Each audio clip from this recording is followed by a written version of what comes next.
It's Sunday morning on CBS, and here again is Charles Osgood.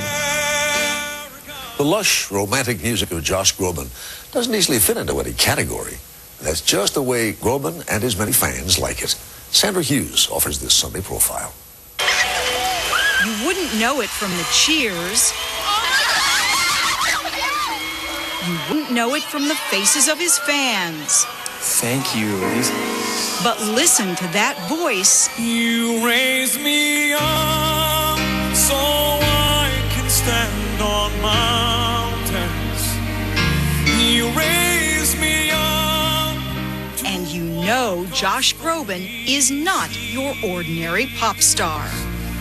I am strong when He's been called the boy wonder of the voice, with a classic sound and a repertoire that defies categorization, even in a record store. When I go into music stores, I find it, all over the place. I like to think of what I do as pop music. I think of my voice as a pop voice, but it's not without its classical training and classical influences and world music influences and that kind of thing. Some people call it popera. Yeah. What do you think about that? Some people do.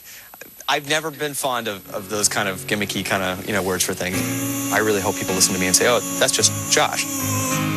remember when it rained. Just 26, his 3 CDs have sold a combined 16 million copies. Of your name.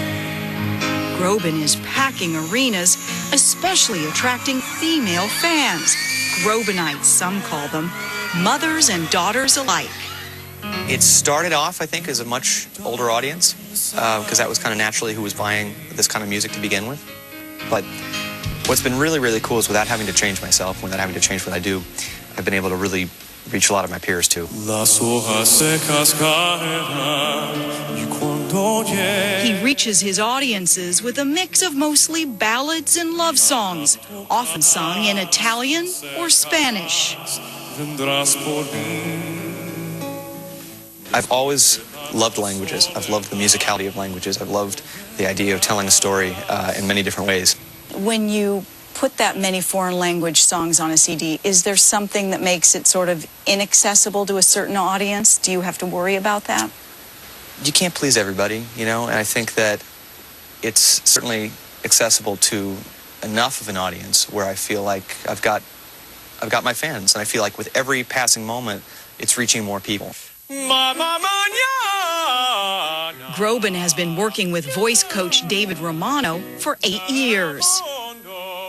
We work classically. We train classically. He chooses to sing the way he sings, which works quite well. It's amazing that he has the gift to be able to do that. That's where the gift comes in. And could you see it from the beginning? Absolutely. Absolutely.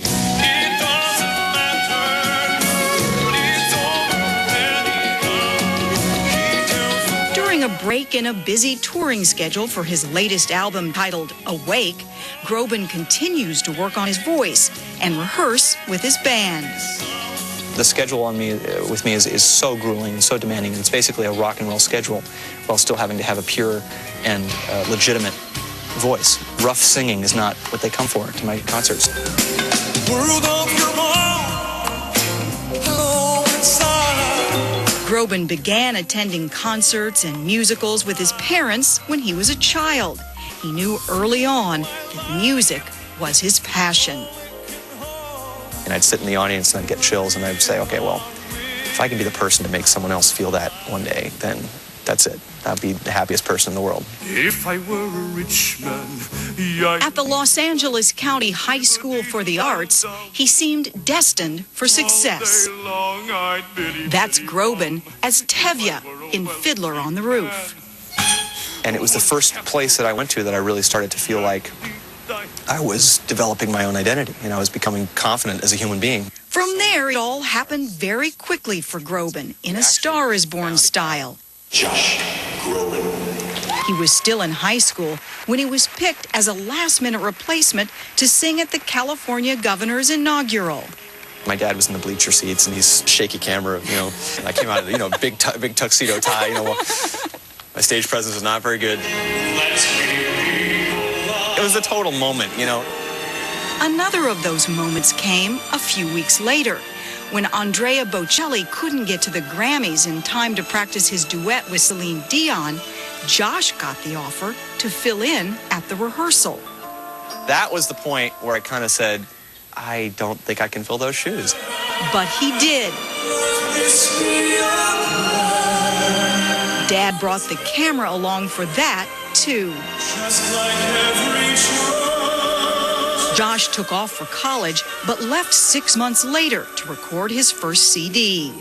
But we weren't selling any albums, and eventually, I did a news interview, that reached a lot of people, and all of a sudden it was like a light bulb went off, and it jumped, I think, 110 spaces on the charts to the top 10. And It's amazing what these news interviews can do. isn't it incredible? Yeah. The album went double platinum. Is he any good? Oh, God, I hope so. With the help of an appearance on the TV show Ally McBeal. In my eyes, you do know. His second album, Closer, shot to #1 on the charts with his Grammy-nominated performance of You Raise Me Up, You raise me up. which he sang last month with the African Children's Choir on American Idol Gives Back. Groban gave up on formal piano lessons when he was young, and though he still can't read music, he's composing more and more of his own songs. His current single is February Song. Where is that old friend gone? Lost in a February song. Though he's been broadening his musical range, romance remains at the heart of his appeal.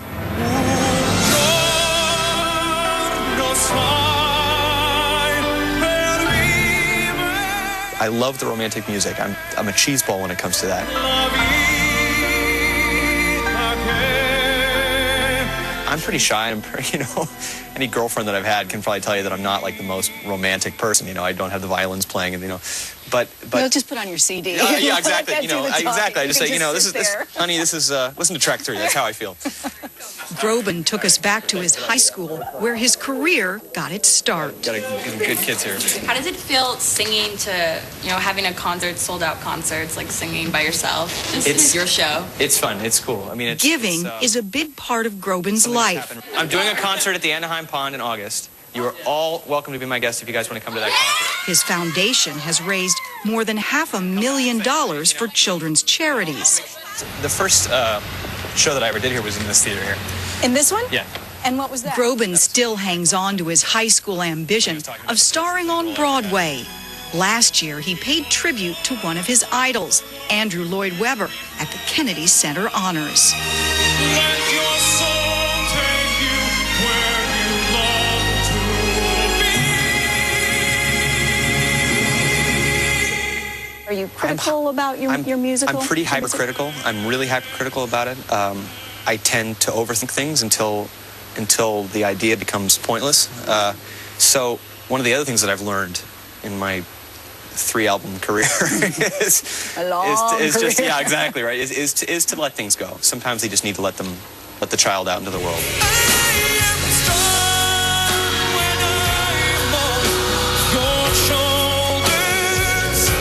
And for Josh Groban, out in the world, this may be just the beginning. More than I can